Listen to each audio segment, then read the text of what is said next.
ناظرین، ہم پچھلے 10 سالوں سے ہماری جو ٹیم ہے وہ مختلف فلاحی کام کر رہی ہے، اور کوشش کر رہے ہیں کہ عوام کو زیادہ سے زیادہ ہم فوائد پہنچا سکیں، ان کی مدد کر سکیں، معاونت کر سکیں مختلف حوالوں سے۔ ابھی جو سیلاب آیا تھا کچھ عرصہ پہلے، تو اس میں بھی 2 کروڑ روپیہ جو اہل خیر کے تعاون سے نگہبان سویٹ ہوم نے تقسیم کیا، اور متاثرین تک وہ نقدی پیسے بھی پہنچائے، جو سامان آیا تھا وہ سامان بھی پہنچایا، اور جس طرح بھی انہوں نے مدد چاہی وہ ان کو مدد دی گئی۔ اسی طرح ہم نے ان 10 سالوں میں بہت سارے کام کیے، تو وہاں پر ہم نے پھر یہ سوچا کہ ڈیرہ اسماعیل خان کی جو غریب اور یتیم بچیاں ہیں، اور تعلیم کے حوالے سے ان کی مدد کی جائے کہ وہ اپنے اخراجات کی وجہ سے تعلیم ترک نہ کریں بلکہ آگے پڑھتی چلی جائیں، اور جہاں تک وہ پڑھیں اور جہاں تک وہ جا سکیں ہم ان کی مدد و معاونت کرتے رہیں۔ تو اس سلسلے میں ہم نے فیصلہ کیا تھا کہ 130 بچیاں جو ہیں وہ ہم نے سیلیکٹ کی تھیں، اور ان کے جو اخراجات تھے، چاہے وہ لباس تھا، چاہے وہ ان کا بیگ تھا، چاہے اسٹیشنری تھی، یا اسی طرح کے دیگر جو ان کے اخراجات تھے، وہ ہم نے پورے کرنے کی کوشش کی۔ سالانہ جو ان کی ایگزامینیشن کے لیے فیس تھی وہ بھی جمع کرانے کے لیے ہم نے کام کیا۔ تو وہ ابھی تک سلسلہ یہ جاری ہے، اور یہ سلسلہ جاری ہی تھا کہ ہم نے پھر ایک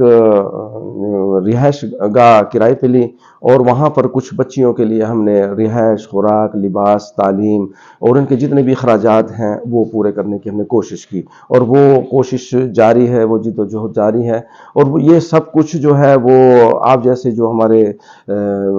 مشفق اور مہربان لوگ ہیں، آپ جیسے جو اہل خیر لوگ ہیں، مخیر حضرات ہیں، بھی کچھ جمع ہوتا ہے، تو ہماری جو وہ 130 بچیاں ہیں ان پہ بھی صرف کیا جاتا ہے، جو رہائش گاہ میں مقیم بچیاں ہیں ان پہ بھی صرف کیا جاتا ہے، اور کوشش کی جا رہی ہے کہ زیادہ سے زیادہ جو یتیم بچیاں ہیں،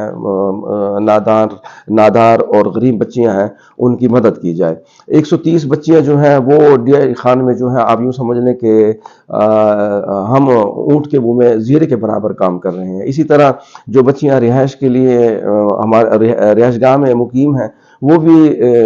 چند بچیاں ہی ہیں۔ تو ہم چاہتے ہیں کہ اس کام کو ہم زیادہ وسیع کریں، زیادہ سے زیادہ بچیوں تک جو ہم پہنچیں، ان کو زیادہ سے زیادہ ان کی جو معاونت ہے، ان کی جو مدد ہے وہ کر سکیں، اور زیادہ سے زیادہ بچے جو ہیں وہ ہم اپنے رہائش گاہ میں رکھ سکیں، اور ان کی جو تعلیم ہے اس کا سلسلہ جاری رکھ سکیں، ان کی جو مدد و معاونت ہے وہ کر سکیں۔ تو آپ جیسے لوگ جو ہیں ان سے اپیل ہے کہ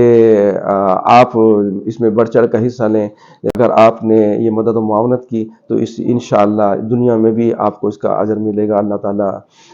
آپ کے ساتھ جو ہے زندگی میں آسانیاں پیدا کرے گا، اور آخرت تو آپ سمجھتے ہی ہیں کہ ہم مسلمان ہیں، ہمارا ایمان ہے کہ یتیموں کے ساتھ، مسکینوں کے ساتھ اور ناداروں کے ساتھ جب ہم مدد اور معاونت کریں گے تو اللہ اور رسول بھی خوش ہوں گے، اور آخرت میں بھی ہمیں اجر عظیم عطا فرمائیں گے۔ اور یہ سلسلہ جو ہے وہ ہم آپ ہی کی مدد سے، آپ کی ہی معاونت سے آگے جاری رکھ سکتے ہیں۔